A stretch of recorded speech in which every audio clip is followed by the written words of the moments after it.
आज हमारा टॉपिक है ब्लड रिलेशन। जैसा कि हम सभी जानते हैं, ब्लड रिलेशन जो टॉपिक है वो हमारे किसी भी एग्जाम का एक इम्पॉर्टेंट टॉपिक है। एसएससी में 2 क्वेश्चन आते हैं, रेलवे में भी 2 क्वेश्चन आ जाते हैं, व्यापम का कोई भी एग्जाम दे तो 1 से 2 क्वेश्चन उसमें कवर होता है। लेकिन अगर हम बात करें बैंकिंग सेगमेंट की, तो बैंकिंग सेगमेंट में ये 2 प्रकार से आता है। या तो 1 क्वेश्चन आएगा 1 मार्क्स का, या तो फिर पूरे 3 से 4 क्वेश्चन या 5 क्वेश्चन तक आ जाते हैं। जब 5 क्वेश्चन आते हैं तो उसका लेवल टफ होता है, वो डेफिनेटली है कि सिंबॉलिक वाले होते हैं ब्लड रिलेशन। तो अभी जो हम टॉपिक पढ़ेंगे ब्लड रिलेशन का, वो बेसिक से लेके जितना भी डिफिकल्ट से डिफिकल्ट हो सकेगा उसको कवर किया जाएगा। तो पहला जो पार्ट रहेगा इसमें, या पहले जो कुछ क्वेश्चंस रहेंगे, वो सभी को ध्यान में रखकर बनाए गए हैं।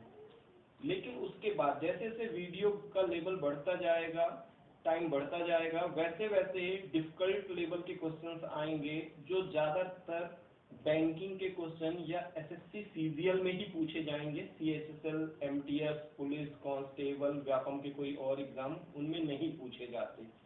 उनमें जो पूछे जाते हैं वो क्वेश्चंस मैं पहले कवर करूंगा। मैं अपने सभी वीडियो में कोशिश करता हूं कि ज्यादा से ज्यादा हिंदी में बात करूं, क्योंकि बहुत सारे स्टूडेंट्स हिंदी मीडियम के भी हैं जो एमपी में पढ़ते हैं, तो उनको इंग्लिश में दिक्कतें होती हैं। बट ज्यादातर क्वेश्चंस जो होते हैं वो इंग्लिश में होते हैं। एक्सप्लेन मैं हिंदी में कर दूंगा, उसमें कोई बात नहीं है। जैसे ब्लड रिलेशन, अब हम ब्लड रिलेशन में बात करें तो आजकल का जो पेपर का सिनारियो हो गया है बहुत ही लो लेवल का होगा। तो उसमें ससुर वर्ड आएगा, सास वर्ड आएगा, ननद, देवरानी, जेठानी, ऐसे वर्ड नहीं यूज करेगा। वो कैसे वर्ड यूज करेगा? वो यूज करेगा father in law, mother in law, sister in law, ऐसे वर्ड को प्रायोरिटी देता है। वो लिखेगा कैसे? ससुर के लिए कैसे लिखेगा? ऐसे ससुर। ये वर्ड बहुत ही रेयर केस में आपको देखने को मिलेगा।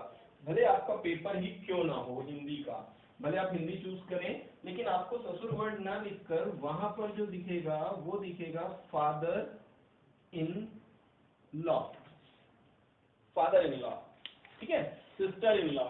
ऐसा इसलिए किया जाता है कि अगर इंग्लिश मीडियम वाले के लिए फादर इन लॉ लिखा है, या सपोज करते हैं सिस्टर इन लॉ लिखा है, अब सिस्टर इन लॉ के तो बहुत सारे मतलब होते हैं। कैसे मतलब होता है? देवरानी को भी बोलते हैं, जेठानी को भी बोलते हैं, ननद को भी बोलते हैं, और भाभी को भी बोलते हैं। अगर वो हिंदी में भाभी लिख देता है तो आपके लिए डायरेक्ट आंसर निकाल सकते हैं भाभी रखकर। लेकिन अगर इंग्लिश के अकॉर्डिंग उसने सिस्टर इन लॉ लिखा, क्योंकि भाभी के लिए इंग्लिश में तो कोई ऐसा पर्टिकुलर वर्ड नहीं है, BHA तो लिखेगा नहीं, इंग्लिश में वो क्या लिखेगा? सिस्टर इन लॉ लिखेगा। तो इसीलिए किसी भी ग्रुप को, इधर वो हिंदी मीडियम का हो और इंग्लिश मीडियम का, एडवांटेज नहीं मिलना चाहिए। इसलिए डिजाइनर हमेशा ऐसा डिजाइन करता है कि मीडियम का फर्क तो ना ही रहे, ठीक है, ना किसी के लिए डिफिकल्ट हो, ना किसी के लिए इजी वाला पेपर हो। इसलिए वो फादर इन लॉ वहां पर लिखता है और यहाँ पर फादर इन लॉ हिंदी में लिख देता है। मतलब आप समझ जाइए कि वो ससुर बोल रहा। सिस्टर इन लॉ जब लिखेगा तो ऐसी तरह सिस्टर इन लॉ इंग्लिश में लिखेगा, उसी का वो हिंदी में डिकोड कर देगा। ये नहीं बताएगा कि कौन है सिस्टर इन लॉ। तो इससे क्या होता है, दोनों का कंपनसेट रहता है, बराबर रहता है लेवल, कोई भी फर्क नहीं पड़ेगा। चलिए, अब इसको स्टार्ट करने से पहले आज मैंने कुछ इस वीडियो में चेंजेस करने की कोशिश की है। अभी तक हर क्वेश्चन को मैं बोर्ड में लिखता था, आज मैंने कुछ क्वेश्चंस को डायरेक्ट स्क्रीन के थ्रू दिखाने की कोशिश की है। अभी देखते हैं कि अटेम्प्ट कैसा है, कैसा बनता है वीडियो, क्योंकि मेरे पास इतनी टेक्नोलॉजी तो है नहीं। अभी तक मेरी ऑफलाइन क्लासेस ही चलती थी, लेकिन इस लॉकडाउन की वजह से क्लासेस ऑफ हैं, इसलिए ऑनलाइन की तरफ मैंने मूव किया कि मेरे कुछ स्टूडेंट्स हैं जो पढ़ना चाहते हैं, जो वीडियो देखना चाहते हैं, मुझसे जुड़े हुए थे, उनको एडवांटेज मिले, साथ ही साथ कुछ नए स्टूडेंट्स जुड़े, उन्हें भी फायदा मिले। क्योंकि कई बार होता है हर स्टूडेंट एकेडमी तक पहुंच नहीं पाता, या सिलेक्शन करते समय उसको दिक्कत होती है कौन सी एकेडमी में जाऊं, क्योंकि बहुत सारी एकेडमी अलग अलग कुछ डेमोज बहुत अच्छा प्रोवाइड कर देती हैं, लेकिन बाद में दिक्कत क्रिएट करती हैं। तो इसलिए मैंने कोशिश किया कि घर पे भी बैठ के जितने दिन अभी घर पर हैं तो वीडियोस क्रिएट करता हूँ और बच्चे उनका एडवांटेज दे सकें, और अगर मुझे अच्छा लगता है, बच्चों का रिस्पॉन्स अच्छा होता है, तो फिर मैं एक आध 2 घंटे का पर डे पे कंटिन्यू भी कर सकता हूँ, ऐसी कोई बात नहीं है। ठीक है, तो आज मैंने कुछ इसमें मॉडिफिकेशन किया है, उसको इम्प्लीमेंट किया है, अब देखते हैं कि उसका कैसा विजुअल आता है बाद में। तो मेरे कुछ आज जो वीडियो है उसमें क्वेश्चन स्क्रीन पे आ जाएंगे, तो आप उसका स्क्रीनशॉट ले लीजिएगा। उसके बाद जो भी क्वेश्चन है वो मैंने लिख लिया है यहाँ पे। क्वेश्चन मैं पूरा लिखूंगा नहीं, बस एक्सप्लेन करूंगा, आप उस क्वेश्चन को देख लीजिएगा या पहले वीडियो से पहले अपनी कॉपी में नोट डाउन कर लीजिएगा, या एक बार वीडियो को देख लीजिएगा, उसके बाद क्वेश्चन को स्क्रीनशॉट ले लीजिएगा, तो आपका टाइम बचेगा। तो सबसे पहले क्वेश्चन स्टार्ट करने से पहले मैं आपको कुछ बेसिक चीजें बता देता हूँ, क्योंकि अगर आपको बेसिक नहीं पता ब्लड रिलेशन का तो आपको बहुत टाइम लग जाता है। जिस क्वेश्चन को हम 5 से 10 सेकंड में क्रैक कर सकते थे, उसके लिए कई बार बच्चे 1 से 2 मिनट लगे रहते हैं और उसके बाद भी उनका आंसर गलत आ जाता है। ठीक है, तो अब देखते हैं कि हमें सबसे पहली चीज होती है कि हमें पूरे रिलेशन के बारे में जानकारी होना चाहिए। सबसे जो हमारे फैमिली में बड़ा रिलेशन होता है वो ग्रैंड वर्ड का होता है। ग्रैंड के बाद यहाँ पर फादर या मदर आ सकता है, या तो फिर दोनों का कंबाइंड फॉर्मेट होता है ग्रैंड पेरेंट्स। ठीक है, अगर मुझे दादा दादी के बारे में एक बार में बताना है तो मैं क्या बोलूंगा, ग्रैंड पेरेंट्स है मेरे। ठीक है, उसी तरह अगर मैं फादर मदर की बात करना है तो इंडिविजुअल बताना है तो ग्रैंड फादर और ग्रैंड मदर। ग्रैंड फादर का जो मतलब होता है वो दादा और नाना होता है। ठीक है, दादा और नाना।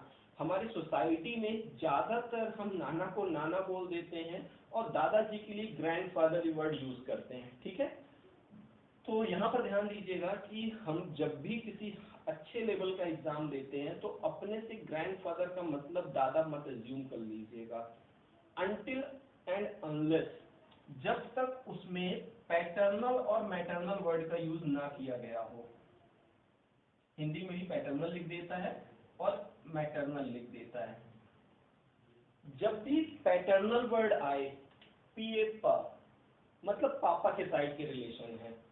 ठीक है, मैटरनल METER माँ, नाम से ही माँ आ रहा है तो मतलब मम्मी के साइड के रिलेशन। तो पैटर्नल का मतलब ही होता है कि जितने रिलेशन हमारे पापा के साइड से आएंगे हम उनमें पैटर्नल लगा सकते हैं। जैसे पैटर्नल अंकल बोल दिया, पैटर्नल अंकल बोल दिया मतलब मम्मी के साइड के रिलेशन तो खत्म हो गए।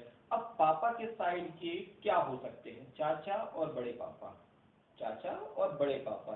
ठीक है, तो उनको हम मैटरनल अंकल बोलते हैं, और अंकल भी बोल सकते हैं, लेकिन अंकल में ये क्लियर नहीं होता कि मामा है, मौसिया जी हैं, कौन है। ठीक है, और अपने फूफा जी जो होते हैं उनको भी हम पैटर्नल अंकल बोलेंगे, क्योंकि फूफा जी जो होते हैं वो आपकी बुआ के हस्बैंड होते हैं। बुआ किसके रिलेटिव होती हैं, पापा के साइड से हैं, ना कि मम्मी के साइड से हैं। ठीक है, तो इन बातों को क्लियर करिएगा, जैसे जैसे टॉपिक बढ़ता जाएगा मैं और भी बताऊंगा। पहले आपको 2 चीज क्लियर करानी थी, एक तो पैटर्नल वर्ड, दूसरा मैटरनल, METERNAL, मैटरनल वर्ड है। तो मैटरनल मीन्स मम्मी के साइड के रिलेशन और पैटर्नल मीन्स पापा के साइड के। तो अगर यहाँ पर ग्रैंडफादर लिखा है मतलब वो दोनों को बोलना चाह रहा है, दादा और नाना, लेकिन कई बार पेपर में पैटर्नल ग्रैंडफादर लिख देता है। अगर उसने एग्जैक्ट पैटर्नल ग्रैंडफादर लिखा है मतलब वो दादा है कंफर्म, नाना जी के साइड नहीं हो सकते। और अगर मैटरनल लिखा है तो वहां पे नाना जी होंगे। ठीक है, उसी तरह ये मदर पे भी अप्लाई होगा। अगर मदर की बात करें तो पैटर्नल लिखा है, पैटर्नल ग्रैंड मदर मतलब नानी जी, और पैटर्नल लिखा है तो दादी जी, और मैटरनल ग्रैंड मदर लिखा है तो नानी जी। चलिए, उसके बाद हमारा जो रिलेशन आता है that is the father and mother. सभी को पता होता है, इसको बताने की बिल्कुल जरूरत नहीं है। फादर एंड मदर, फादर आपके पापा जी, मदर आपकी मम्मी जी। इनके जो भी भाई होंगे, इनके जो भी ब्रदर होंगे वो आपके लिए अंकल कहलाएंगे। पापा के जितने भी भाई हों वो आपके लिए अंकल कहलाएंगे। पापा के बड़े भाई भी अंकल कहलाएंगे, पापा के छोटे भाई भी। आप अपनी सोसाइटी के अकॉर्डिंग मत जाइएगा कि हम बड़े पापा को अंकल बोल दिए तो एक थप्पड़ पड़ेगा। ठीक है, बिल्कुल गलत है।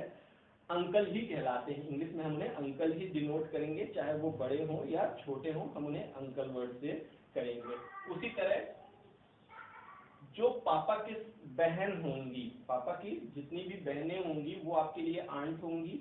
आंटी अपन बोल देते हैं, आंट AUNT लिखते हैं, तो आंट हो जाएंगी। उसी तरह मम्मी के भी जो भाई होंगे वो आपके लिए अंकल कहलाएंगे, और मम्मी की जितनी भी बहन होंगी वो आपकी आंटी कहलाएंगी। या तो कहें तो फिर आगे और समझाऊंगा कि आंटी इसमें क्या क्या होंगी, ठीक है। अभी यहाँ पे आप इतना समझ लीजिए कि पापा के भाई अंकल, पापा की बहन आंट। कब तक? जब तक दोनों के लिए हम अंकल बोलेंगे, जब तक कि पैटर्नल और मैटरनल नहीं लगा हो, ठीक है। अब देखिए अंकल और कौन हो सकते हैं, एक तो मैंने बताया यहाँ पे फूफा जी। उधर मम्मी साइड से बात करें तो अंकल कौन हो सकते हैं, मौसिया जी और आपके मामा, ठीक है। क्योंकि मामा जो है वो डायरेक्ट आपके भाई हैं, और मौसिया जी जो है आपकी मम्मी के सिस्टर के हस्बैंड होंगे, तो ये आपके क्या कहला जाएंगे, अंकल कहलाएंगे, मैटरनल अंकल, या फिर अंकल बोल भी सकते हैं, चल जाएगा, इसमें कोई दिक्कत नहीं है। क्योंकि पेपर में ज़्यादातर अलग नहीं करता, जानबूझ के थोड़ा सा स्टैंडर्ड मेंटेन करने के लिए। उसके बाद अगर हम यहाँ पर बात करें तो इसके बाद यहाँ पर आंट भी लिख सकते हैं। आंट जितनी भी बहनें होंगी, सिस्टर होंगी, वो सभी क्या कहलाएंगी, आपकी आंट कहलाएंगी। इनके बाद आएंगे सन एंड डॉटर। जितने भी बच्चे होंगे वो सन एंड डॉटर के अंतर्गत कहलाएंगे। अब बात आती है कि जैसे ये अंकल हैं, अंकल के ये भैया हैं, और भाई का ये बेटा है बेटी है, तो अपन लोग क्या बोलते हैं, भतीजा, भतीजी, भांजा, भांजी। तो उनके उनके लिए हम क्या बोलेंगे, नेफ्यू और नीस। भांजा भांजी और भतीजा, मतलब मम्मी के साइड की होंगी तो भांजा भांजी हो जाएंगे। जैसे सपोज करिए मैं हूँ, मेरी सिस्टर है, सिस्टर के जो भी बच्चे होंगे वो मेरे लिए भांजा भांजी होंगे, और मेरे जो ब्रदर होंगे उनके जो बच्चे होंगे वो भी मेरे लिए भतीजा भतीजी होंगे। हिंदी में तो हम दो वर्ड अलग यूज करते हैं, भतीजा भांजा, भतीजी भांजी, लेकिन इंग्लिश में हम सेम वर्ड यूज करेंगे, नेफ्यू एंड नीस। इसीलिए पेपर वाला वहां पर आधा नेफ्यू ऐसे करके लिख देता है, हिंदी में लिख देता है, भतीजा भांजा नहीं बताता वो, ठीक है। अब बात करें, एक रिलेशन हमारा अभी भी बचा हुआ है, वो बचा हुआ है आपका कजन का, ठीक है, कजन का। ये जो बच्चे हैं सन एंड डॉटर, इनके अंकल और आंट के जितने भी बच्चे होंगे, इनके अंकल और आंट के जितने भी बच्चे होंगे वो आपके कजन कहलाएंगे। मतलब चचेरे, ममेरे, फुफेरे, ऐसे वर्ड होते हैं ना, उनके जो बच्चे होते हैं, चाचा के लड़के, मामा के लड़के, बुआ के लड़के, ये सब आपके लिए क्या कहलाएंगे, कजन कहलाएंगे। कजन वर्ड के साथ ब्रदर या सिस्टर लगाने की जरूरत नहीं होती, और अगर पेपर में लगा है कजन ब्रदर बताइए तो भी कोई दिक्कत नहीं है, नहीं तो कजन वर्ड जो है वो सफिशिएंट होता है, ठीक है। चचेरे, ममेरे, फुफेरे, भाई बहन के लिए, ठीक है। चलिए, ये तो हो गए, मैंने आपको क्या बताया, रिलेशन बताया। अब दो बातें आपको और ध्यान रखनी है। कई बार वर्ड आ जाता है आपके पेपर में स्पाउस, और कई बार वर्ड आ जाता है सिबलिंग्स, ठीक है। तो इन्हें भी हम सीख लेते हैं, क्योंकि पता होना चाहिए, नहीं तो बाद में पता चले स्पाउस वर्ड नया आ गया और वहां पर हमें पता ही नहीं चला क्या करना था। स्पाउस का मतलब होता है पति या पत्नी, ठीक है। अगर यहाँ पर ए लिखा है और ए को एक फीमेल बोल रहा है और उसका स्पाउस बोल रहा है, तो ये बी को स्पाउस बोल रहा है, मतलब बी उसका पति होगा, ठीक है। आगे मैं समझाता हूँ, सिंबल मैंने कैसे बनाए, क्या बनाया है, ये मैं आपको बताता हूँ। स्पाउस का मतलब आप समझ लीजिए पति या पत्नी, पति बोलेगा तो पत्नी के लिए, पत्नी बोलेगी तो पति के लिए। सिबलिंग का मतलब होता है भाई बहन, सिबलिंग का मतलब होता है भाई बहन।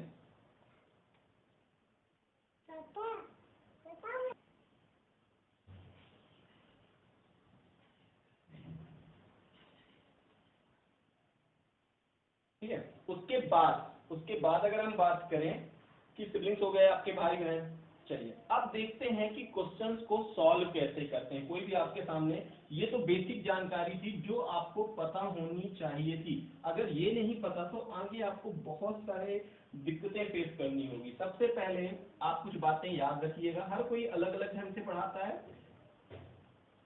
मैंने हमेशा मेल को एक बॉक्स के रूप में बनाया है, ठीक है। तो जब भी मेल हो एक बॉक्स जल्दी से बना दीजिए। कुछ लोग प्लस माइनस करते हैं, आपकी मर्जी है, प्लस माइनस चाहे, मुझे क्या जल्दी दिख जाता है बॉक्स बना हुआ है जल्दी। उसके बाद कोई भी फीमेल अगर रिप्रेजेंट करनी है तो आप क्या बना दीजिएगा, ये बना दीजिएगा। आप प्लस और माइनस भी लिख सकते हैं, कोई दिक्कत नहीं है, आपके ऊपर है। आप अगर मेल है, मान लीजिए ए मेल है, तो आप यहाँ प्लस लिख दीजिए और बी तो यहाँ माइनस कर दीजिए, कोई दिक्कत नहीं है। मुझे पता नहीं क्यों कंफर्टेबल लगा है, 10-12 सालों में जब भी पढ़ाया मैंने इसी से पढ़ाया है, तो मुझे ज़्यादा इजी लगता है। मेल बनाने के लिए ये किया। चलिए, कभी भी अगर उन दोनों के बीच में प्लस का साइन लगा है, it means husband and wife है वो लोग। मतलब अगर आपने हस्बैंड और वाइफ को डिनोट करना है तो उनके बीच में प्लस का साइन लगा दीजिएगा, ठीक है। अब देखिए यहाँ पर ए लिखा हुआ था और ऐसे बना था और यहाँ पे प्लस का साइन आ गया, तो बी में ऑटोमेटिकली मेल हो जाएगा, क्योंकि एक फीमेल है तो दूसरा तो मेल होगा ही, ठीक है। तो इस बात को बिल्कुल ध्यान रखिएगा। प्लस मतलब हस्बैंड वाइफ। उसके बाद अगर इक्वल का साइन आ जाए दो लोगों के बीच में तो वो ब्रदर सिस्टर, ब्रदर सिस्टर, ठीक है। अगर ए और बी के बीच में इक्वल का साइन लगा दिया मतलब मैं समझ जाऊंगा भाई बहन होंगे, बहन बहन होंगी या भाई बहन होंगे, वो जेंडर देखकर आएंगे, ठीक है। उसके बाद अगर मुझे फादर या मदर को डिनोट करना है तो मैं एक स्टेप ऊपर बनाऊंगा, एक स्टेप ऊपर ले जाने, कभी भी एरो अगर एक स्टेप ऊपर जाता है तो वो फादर एंड मदर के लिए जाएगा। अगर मैं एक स्टेप नीचे की बात करूं तो ये हमेशा सन और डॉटर के लिए होते हैं, सन डॉटर। अब देखिए यहाँ पे ध्यान देखिए, मैंने तो फादर एंड मदर बोला है, लेकिन फादर मदर के इक्विवेलेंट कौन होते हैं, हमारे अंकल आंट। मतलब अंकल आंट के लिए भी यही साइन एक स्टेप ऊपर जाना पड़ेगा आपको। उसी तरह सन एंड डॉटर, बेटा बेटी के साथ साथ जो अपना क्या होता है, भाई का लड़का भतीजा होगा, वो भी अपने बेटे के इक्विवेलेंट होगा, उसी एज का होगा, सेम एज का होगा, तो उसके लिए भी एक स्टेप नीचे जाना पड़ेगा, ठीक है। अब बात आती है कजन। मान लीजिए ए लिखा है और बी लिखा है, ये दूर दूर लिखे हैं, एक ऐसा फीमेल है और एक मेल है, ऐसा कुछ फिगर बनाएंगे अपन, ऐसी कोई कंडीशन आ जाती है ना, इनके बीच में इक्वल लगा, ना प्लस लगा, ना ऊपर है ना नीचे है, तो ये हमेशा कजन होंगे। देखिए डायरेक्ट ब्रदर एंड सिस्टर अगर सगे भाई बहन है तो आप क्या लगा देंगे, वहां पे इक्वल का साइन लगाएंगे, लेकिन कजन आएगा तो दो लोगों को एक ही स्ट्रेट लाइन में बैठाएंगे, लेकिन उनके बीच में कोई सिंबल नहीं लगाएंगे। अगर मैंने प्लस कर दिया तो क्या बन गया, हस्बैंड वाइफ बन गए, ये वाइफ हो गई, ये उसका हस्बैंड हो गया। इक्वल लगा दिया तो ये सिस्टर हो गई, ये क्या हो गया, आपका ब्रदर हो गया। लेकिन अगर उनके बीच में कुछ भी नहीं लगा तो आप समझ जाइएगा ये क्या होंगे, कजन होंगे, ठीक है। अगर मान लीजिए ऐसा लिखा है, ये दोनों हस्बैंड है और यहाँ पे लिखा है सी, तो साफ साफ दिख रहा है इससे ये एक स्टेप ऊपर है। एक स्टेप ऊपर कौन होता है, डायरेक्ट पापा जी, ठीक है। तो सी कौन होंगे, फादर होंगे ए का। और यहाँ पे लिखी है डी और इनके साथ प्लस है तो इसको मम्मी जी बना दीजिएगा। अब बी के रिस्पेक्ट में सी क्या हुआ, पत्नी के पापा जी, फादर इन लॉ, और ये क्या होंगी, मदर इन लॉ होंगी। तो ऐसे करके जब फिगर बनाएंगे तो कितना भी कॉम्प्लिकेटेड क्वेश्चन क्यों ना आए, बहुत आसानी से सॉल्व हो जाएगा, ठीक है। तो आइए देखते हैं कुछ क्वेश्चंस को हम सॉल्व करने की कोशिश करते हैं। आपकी स्क्रीन में अब क्वेश्चन आएगा, उस क्वेश्चन को सॉल्व करेंगे हम।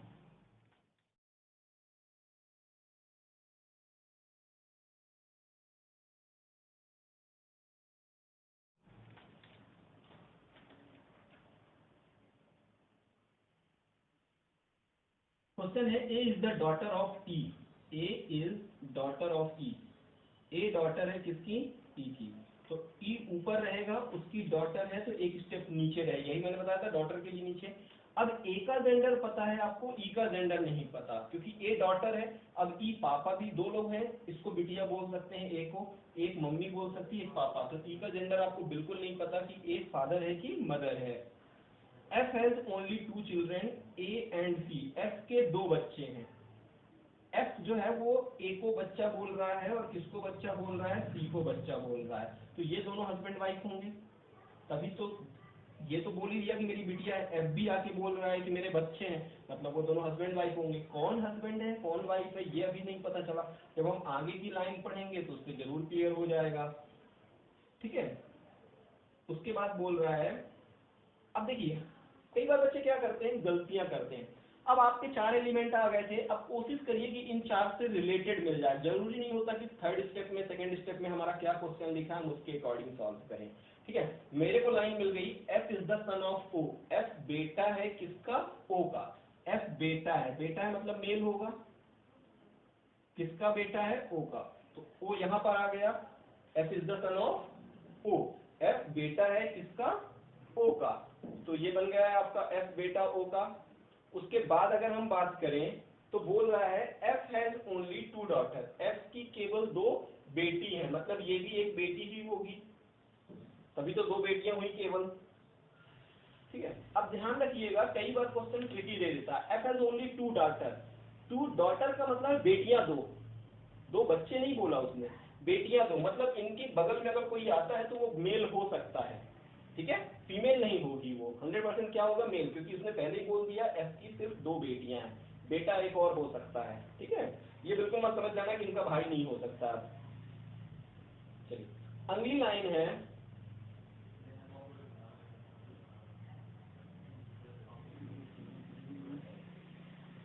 H ने शादी किया, H is married to A। H ने शादी किया, एक लड़की से कौन शादी करेगा? एक मेल शादी करेगा, तो H कौन होगा? आपका मेल होगा। तो H को हमने क्या बना दिया यहाँ पर? मेल बना दिया, और उसका हस्बैंड कर दिया A का। A का हस्बैंड कौन हो गया? A का हस्बैंड H हो गया। उसके बाद है H is the bro of I, brother. H is the brother, H किसका ब्रदर है? I का। अब ध्यान दीजिएगा यहाँ पर बच्चे कई बार इसको मेल कर देते हैं, I को मेल नहीं करना। H जो है वो ब्रदर है I का। अभी देखिए ये ब्रदर है, इसका जेंडर आपको नहीं पता, ये क्या हो सकता है? मेल भी हो सकता है और फीमेल भी हो सकता है। और आगे अगर हम लाइन देखें तो बोल रहा है M और N। अभी तो आपके पास M भी नहीं है, N भी नहीं है,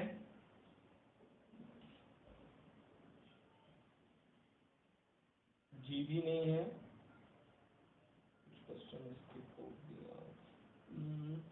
ये C नहीं होगा, A एंड G होगा, सॉरी, क्योंकि C इसमें कहीं पर आया नहीं है, तो G हो सकता है दोबारा। हाँ, G होगा। ठीक है, तो F की कौन से 2 बच्चे थे? F के 2 बच्चे थे A एंड G। उसके बाद है G ने शादी किया K के साथ। अब एक लड़की किससे शादी करेगी? लड़के से। तो G ने शादी कर लिया किसके साथ? K के साथ। ये आपका फिगर बन गया। उसके बाद है M is the mother of E। M जो है वो E की मम्मी है। M जो है, अब देखिए ये मेल था ना, तो इसको आप ऑलरेडी फीमेल कर चुके होते अभी तक, क्योंकि मेल है तो फीमेल से शादी करेगा। E की मम्मी कौन है? M is the mother of E। E की मम्मी है M, मम्मी है मतलब ये। ठीक है, और M ने किसके साथ शादी किया? N के साथ शादी किया। N को मेल कर दीजिए, ये आपका। इतना बनाने के बाद कभी भी ऐसा क्वेश्चन अगर बनता है, क्योंकि इससे 3 या 4 क्वेश्चन नीचे रहते ही है, 1 से 1.5 मिनट लगेगा, अभी मुझे एक्सप्लेन करना था, बनाना होता, बहुत जल्दी बन जाता है क्वेश्चन। हमेशा शुरू से पढ़िएगा और कभी क्रॉस चेक करके तभी आंसर दीजिएगा। मेरा क्रॉस चेक के लिए मत जाइए, कई बार होता है हम जेंडर स्किप कर देते हैं। देखिए A is the daughter of E, A is the daughter of E, बिल्कुल सही है। F has only 2 children A and C। F के 2 बच्चे हैं A और C, बिल्कुल सही है। H is the bro of I। H जो है वो I का भाई है, H भाई है I का। I के बारे में अभी भी कुछ नहीं बताया। G ने शादी किया K के साथ, G ने शादी किया K के साथ, तो ये दोनों लड़कियां भी आगे लाइन बोला था, क्योंकि F की 2 बेटियां हैं केवल, तो ये दोनों बेटी बन गई और इसका जेंडर आपको पता चल गया। उसके बाद बोला था M is the mother of E। M जो है वो E की मम्मी है, M की मम्मी है। ठीक है, H ने शादी किया A के साथ, H ने शादी किया, तो लड़की से लड़का शादी किया, ये बन गया था आपकी लाइन। M ने शादी की N के साथ, M ने शादी किया N के साथ। F बेटा था O का। ठीक है, इसीलिए अपन ने इसको क्या बनाया था? फीमेल बनाया था। इस तरह आपके क्वेश्चन हो गए। अब आपका जो क्वेश्चन पूछ रहा है वो ये पूछ रहा है, who among in the following is the father of E। E के पापा कौन? अब आपको देख कुछ भी नहीं करना, E के पापा है N, मम्मी प्लस पापा, प्लस मतलब हस्बैंड होगा, इसके बाद इधर जाएगा तो हस्बैंड है, क्योंकि ये फीमेल है। ये आपका आंसर हो गया। उसके बाद सेकंड क्वेश्चन है, who among the following is the sister in law of I। I की सिस्टर इन लॉ कौन है? अब देखिए I की सिस्टर इन लॉ कौन है? I की भाभी, सिस्टर इन लॉ मतलब भाई की पत्नी, I की सिस्टर इन लॉ A हो गई। ठीक है, तो हाँ एक चीज और सुन लीजिएगा, ए भी है जी भी है, कहा जाए तो दोनों सिस्टर इन लॉ कहलाएंगी, लेकिन आप इसको सिस्टर इन लॉ मानेंगे। अगर ए और जी दोनों ऑप्शन दिए हैं तो आप ए को प्रायोरिटी देंगे, जी को नहीं देंगे। ये तो भाभी की बहन है, अगर भाभी नहीं होती तो ये सिस्टर इन लॉ कहला जाती, ठीक है, कह सकते थे। लेकिन अभी क्या बोलेंगे, सिस्टर इन लॉ सिस्टर, ठीक है, सिस्टर इन लॉ सिस्टर। तो ऐसा है, तो इन बातों को ध्यान रखिएगा। इस प्रकार क्वेश्चन, नेक्स्ट क्वेश्चन है who is the father of G, G के पापा कौन है, जी के पापा हैं एफ, ठीक है। तो इस बेसिस पे आप क्वेश्चन को सॉल्व करिएगा, बहुत आसानी से क्वेश्चन सॉल्व हो जाएंगे। चलिए अब आपके पास एक नेक्स्ट क्वेश्चन है, उस क्वेश्चन में ये 2016 या 17 में किसी एग्जाम में आया था, उसमें कुछ भी नहीं दिया था। बच्चे कई बार उस समय इतने एडवांस नहीं थे तो इस क्वेश्चन को ही बोला था कि क्वेश्चन ही गलत है, ठीक है, जबकि वो क्वेश्चन गलत नहीं था, उसको बाद में सॉर्ट आउट किया गया, वो क्वेश्चन बिल्कुल सही था। उस क्वेश्चन में सिर्फ कुछ रिलेशन दिए थे, एक परिवार में 2 फादर थे, 2 मदर थी, 1 sister, 1 bro, 2 daughter, 1 mother in law, 1 daughter in law, 2 sis in law मतलब sister in law, 1 son, 1 grandfather, 1 grandmother, 1 granddaughter. मैंने इस क्वेश्चन को शॉर्ट में लिख लिया है, आपके पास ये क्वेश्चन है, अच्छे से लिखा हुआ है। इसके बाद 4 क्वेश्चन आए थे। क्वेश्चन क्या था, in a family there are following members, उसके बाद 5 क्वेश्चन 4 क्वेश्चन पूछेगा वो, उनके आपको जवाब देना है। क्वेश्चन कैसे थे कि there are how many couples in the family, male कितने हैं, फीमेल कितने हैं, मैरिड कपल कितने हैं, ऐसे करके 2-3 क्वेश्चन थे, उनको आपको सॉल्व करना था, ठीक है। क्योंकि नाम तो पूछ नहीं सकता ए बी, क्योंकि ए बी तो उसने कुछ दिया ही नहीं था, तो क्वेश्चन सिर्फ इतने ही हो सकते हैं, मेल कितने थे, फीमेल कितने थे और मैरिड कपल कितने थे। ये 3 क्वेश्चन इसमें बन सकते हैं। और एक क्वेश्चन और बन सकता है, how many total number of members in the family, पूरी फैमिली में टोटल कितने मेंबर्स हो सकते हैं। ये 4 क्वेश्चन ही पॉसिबल हैं जो यहाँ पे बना सकते हैं, ठीक है। चलिए, कभी भी ऐसा क्वेश्चन अगर आता है जिसमें कुछ ABCD या किसी का नाम ना दिया हो, सिर्फ ऐसा दिया हो, हमेशा ऐसे क्वेश्चन सॉल्व करने के लिए सबसे बड़ी जनरेशन वाले को, सबसे बड़े वाले व्यक्ति को सबसे पहले बैठाइएगा और सबसे छोटे को बैठाइएगा। इन दोनों को पहले बैठाइएगा, उसके बाद क्वेश्चन को स्टार्ट करिएगा। अगर सबसे बड़े देखें, ग्रैंडफादर, ग्रैंडमदर, ग्रैंडडॉटर, सबसे बड़े छोटे यही हुए। सपोज करते हैं ये ग्रैंडफादर है, ये ग्रैंडमदर है, ये हो गया एक स्टेप नीचे इनके बेटा, और उसके नीचे हो गई इनकी नातन। क्लियर हो गया। यहाँ पे पापा मम्मी कुछ भी आ सकते हैं, ये दादा, क्योंकि ग्रैंडफादर बोला है, मैटरनल पैटर्नल तो बोला नहीं है, तो यहाँ पापा भी हो सकते हैं, मम्मी भी हो सकती हैं, और उनके जो पापा होंगे एक जनरेशन ऊपर, और 2 जनरेशन ऊपर हो गए, एक जनरेशन में पापा मम्मी आएंगे, उनके एक जनरेशन में मम्मी पापा के पापा मम्मी आएंगे, तो वो आपकी ग्रैंडफादर ग्रैंडमदर हो जाएंगे, ठीक है। चलिए अब बात करें तो आपको क्या चाहिए, 2 फादर। अगर मैं यहाँ पर एक मेल बैठाता हूँ, इसके पापा ये हुए और इनके पापा ये हुए, मतलब आपके फैमिली में 2 पापा भी हो गए। क्योंकि एक व्यक्ति सबके लिए अलग अलग नहीं बैठाइएगा, 30-35 लोग मत बना दीजिएगा, ठीक है, जितने कम से कम में हो सके, ये इसकी खासियत होती है। फैलाने को तो फिर पूरे गिन लीजिए, ऐसे गिनती गिन लीजिए, ठीक है, तो ऐसा नहीं होता, आपको कम से कम लोगों में फैमिली बनानी होती है। तो यहाँ पर देखिए 2 फादर, एक व्यक्ति, पर्सनल जो व्यक्ति होता है वो बहुत सारे रिश्ते एग्जिस्ट करता है, होल्ड करता है। कैसे, कोई व्यक्ति किसी का बेटा होता है, किसी का पिता होता है, किसी का भाई होता है, किसी का हस्बैंड होता है, किसी का कजन होता है, किसी का नेफ्यू होता है, एक ही व्यक्ति, तो सबके लिए अलग अलग तो नहीं बनाएंगे हम, ठीक है। तो यहाँ पर देखिए इस लड़की के पापा ये हो गए तो 1 पापा, और ये अपने पापा को बोलेगा तो 2 पापा, 2 मम्मी। अगर हम इसकी शादी करा देते हैं, ठीक है, तो इसकी मम्मी ये 1 मम्मी, और इसकी मम्मी 2 मम्मी, हमें 2 मम्मी चाहिए थी, 2 मम्मी बन गई। अब क्या चाहिए था, 1 बहन। पूरे रिश्ते में कहीं बहन नहीं दिख रही है, ठीक है, बहन नहीं दिख रही। अब सोचते हैं अगर मैं इस आदमी की यहाँ पर बहन बना दूं, एक बहन हो गई। अगर मैं यहाँ पर वो बनाता, यहाँ पर एक सिस्टर बनाता, यहाँ ना बनाकर यहाँ, तो कितनी सिस्टर हो गई? 2, और हमें चाहिए कितना था? 1, मतलब एक्स्ट्रा हो रही है। तो कोशिश करिए एक्स्ट्रा नहीं क्रिएट करिए, जितने में बोला उतने में बनाइए। क्लियर है? चलिए, अब उसके बाद अगर हम देखें तो हमें क्या चाहिए? 1 सिस हो गया, 1 ब्रदर हो गया। ब्रदर कैसे हो गया? ये इसकी बहन है तो ये भी तो इसका भाई होगा। 1 सिस्टर 1 ब्रदर हो गया। 2 डॉटर। अब देखिए 2 डॉटर। अब थोड़ा सा यहाँ कंफ्यूज मत होइएगा, 3 बेटियां नहीं समझिएगा। ऐसे बोलेंगे तो जितनी फीमेल होंगी वो तो सब बेटी होंगी, जो इसमें दिख रहा हो उनमें 2 डॉटर्स गिनिएगा। इनकी बेटी ये और इनकी बेटी ये। अब ऐसे कहें तो ये भी बेटी, ये भी बेटी, ये भी बेटी, ये भी किसी की बेटी होगी, तो ऐसे नहीं गिनना आपको। तो 4 बेटियां हो गई उस लेवल पे अगर हम बात करें तो। ठीक है, तो आपको क्या करना है, जिनका फैमिली दिख रहा है उनमें से आप बेटियां काउंट करिए। इसीलिए मैंने इसको यहाँ पर नहीं लगाया, क्योंकि यहाँ पर लगाता अभी तो 2 बेटियां बनाने के लिए एक जनरेशन मुझे नीचे और कुछ बनाना पड़ता है, या तो यहाँ एक फीमेल और बनाना पड़ता और ये एक्स्ट्रा। क्योंकि अभी बात करें तो बेटी सिर्फ एक ही दिख रही है, वो है ये इसकी बेटी, क्योंकि इनके मम्मी पापा का ही पता नहीं है, इनके मम्मी पापा का भी पता नहीं है, इनके मम्मी पापा का ही पता नहीं है। ठीक है, तो बेटर ये है कि इसको यहाँ नहीं जोड़कर मैंने कहाँ जोड़ दिया? यहाँ पर। अब देखिए, इससे ब्रदर सिस्टर का भी रिलेशन बन गया, इससे एक ये इसकी बेटी ये हो गई और इनकी बेटी ये, तो 2 डॉटर हो गई। 1 मदर इन लॉ, इनकी सास ये, 1 मदर इन लॉ। अब सास है तो उसकी ये जो फीमेल होगी ये बहू हो जाएगी, तो 1 डॉटर इन लॉ।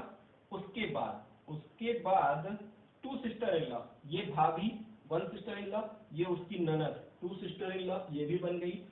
एक सन, बेटा, ये इसका बेटा हो गया 1 सन। मतलब ये कि सिर्फ 6 लोगों का परिवार था।